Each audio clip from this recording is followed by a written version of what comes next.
இப்படி எல்லா சலுகைகளும் அள்ளி கொடுத்துக் கொண்டிருந்தால், இப்படி மக்களை காக்கின்ற திட்டங்களை கொண்டு வந்திருந்தால், இதையும் தாண்டி வேலை இல்லாத படித்த பட்டதாரிகள், அவன் வேலை இல்ல வீட்டுல இருக்கான், என்ன பண்ணுவான்? 12 மணிக்கு கடை திறந்தா சரக்கு போடதான் செய்வான் இல்லையா?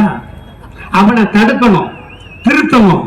அது யார் செய்யணும்? இந்த நாட்டின் முதல்வர் செய்யணும். அதனாலதான் ஊரா போய் நாடு நாடா போய் கம்பெனிகளை பார்த்து தொழிலதிபர்களை சந்தித்து கிட்டத்தட்ட 10,000 கோடி ரூபாயை முதலீடுகளாக தமிழ்நாட்டுக்கு கொண்டு வந்த ஒரே முதல்வர் எங்கள் அண்ணன் தளபதியை தவிர வேறு எவனும் இல்லை.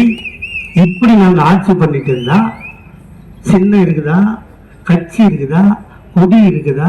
எடப்பாடி பழனிசாமி இந்த நாட்டில் எது நடந்தாலும் நம்பன்றான், எது நடந்தாலும் நம்பன்றான். இந்த நாட்டின் வளர்ச்சிக்காக நீ இருந்த வருஷத்துல என்ன பண்ண? ஆமா, ஒரு மாநில பச்சைப்படுத்துற ஒருத்தர் ஊர்ல இருக்கலாமாங்க? நான் போனேன், பார்த்தேன், அதை பண்ண இதை பண்ண, எல்லாமே ஃப்ராடு.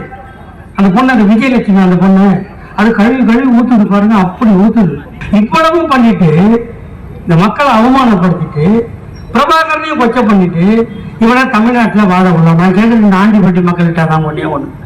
ஒருவேளை ஏதாவது ஒரு சந்தர்ப்பத்தில் சீமான் ஆண்டிப்பட்டிக்கு வந்தால், இங்கே இருக்கின்ற என் தாய்மார்கள் எதையோ ஒண்ணு கொண்டு அவரை அடித்தார்கள் என்று தொலைக்காட்சியில் நான் பார்த்தால் நான் பேசியதில் சந்தோஷப்படுவேன்.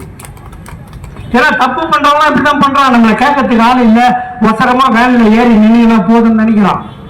அவனை கேள்வி கேட்க வேண்டும், தடுத்து நிறுத்த வேண்டும். செய்திகளை உடனுக்குடன் தெரிந்து கொள்ள உடனே சப்ஸ்கிரைப் பண்ணுங்க.